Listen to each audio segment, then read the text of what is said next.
Pension ഗുണഭോക്താക്കൾക്ക് ഇനി കുടിശ്ശിക പെൻഷൻ 3 ഗഡുക്കളാണ് നൽകാനുള്ളത്. ഏകദേശം 4800 രൂപ.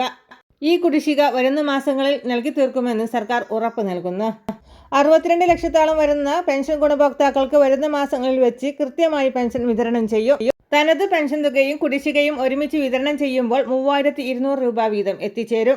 എല്ലാവർക്കും കൃത്യമായി ആനുകൂല്യങ്ങൾ എത്തിച്ചേരുന്ന രീതിയിലാണ് വിതരണ ക്രമീകരണങ്ങൾ. തദ്ദേശ തെരഞ്ഞെടുപ്പുകൾ കൂടി എത്തിച്ചേരുന്ന സാഹചര്യത്തിൽ അതിനു മുമ്പ് എല്ലാവർക്കും ഈ ആനുകൂല്യങ്ങൾ എത്തിച്ചേരും. അതോടൊപ്പം തന്നെ 2025 ഏപ്രിൽ മാസത്തോടെ പുതിയ സാമ്പത്തിക വർഷം ആരംഭിച്ചിരിക്കുകയാണ്. പുതിയ സാമ്പത്തിക വർഷത്തിൽ തുടർന്നും പെൻഷൻ ലഭിക്കാൻ രേഖകൾ സമർപ്പിക്കണം. പെൻഷൻ ഗുണഭോക്താക്കൾക്ക് തുടർന്നും പെൻഷൻ ലഭിക്കാൻ രേഖകൾ സമർപ്പിക്കണം.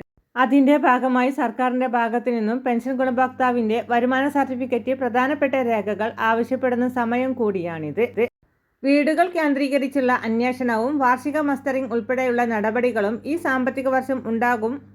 തീയതികൾ വരും ദിവസങ്ങളിലായി അറിയിക്കും. 1 ലക്ഷത്തിന് മുകളിൽ വാർഷിക വരുമാനമുള്ളവർക്ക് പെൻഷൻ വാങ്ങാൻ അർഹതയില്ലെന്ന കാര്യം എല്ലാവരും പ്രത്യേകം ശ്രദ്ധിക്കുക. ഇത്തരത്തിൽ വാർഷിക വരുമാന രേഖ ഹാജരാക്കുന്നത് മൂലം അനർഹരായവരെ പദ്ധതിയിൽ നിന്ന് പുറത്താക്കാനും സാധിക്കും. എല്ലാവിധ സർക്കാർ അറിയിപ്പുകളും നേരത്തെ തന്നെ നിങ്ങളിലേക്ക് എത്തുവാൻ വേണ്ടി ഈ ചാനൽ സബ്സ്ക്രൈബ് ചെയ്യുവാൻ മറക്കാതിരിക്കുക.